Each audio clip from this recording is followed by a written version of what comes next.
Le dressing à 17 000 € était en fait des placards muraux disposés dans un couloir mal éclairé. À la suite des révélations de Mediapart sur la facture de 63 000 € des travaux entrepris par François de Rugy et son épouse à l'hôtel de Roquelaure, 7e arrondissement de Paris, le secrétariat général du gouvernement a publié ce mardi 23 juillet un rapport dans lequel sont épluchées les dépenses de l'ancien ministre de la Transition écologique. Il en ressort que les règles de la commande publique ont été globalement respectées. Même si débourser 17 000 € pour des placards semble relativement hors de prix.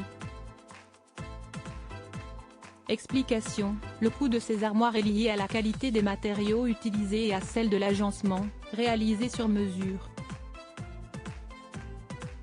Force est de constater que la commande a été passée avec une relative urgence et que le devis n'a pas été ajusté en envisageant par exemple un degré de finition moindre, a précisé dans son rapport Virginie Aubard, contrôleuse générale des armées, qui a mené l'enquête.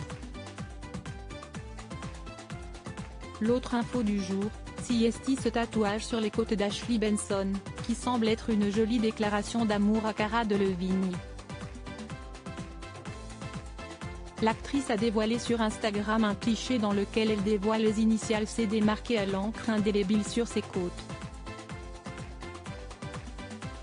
Témoignage de l'affection qu'elle porte à celle avec qui elle s'est fiancée le 8 juillet dernier.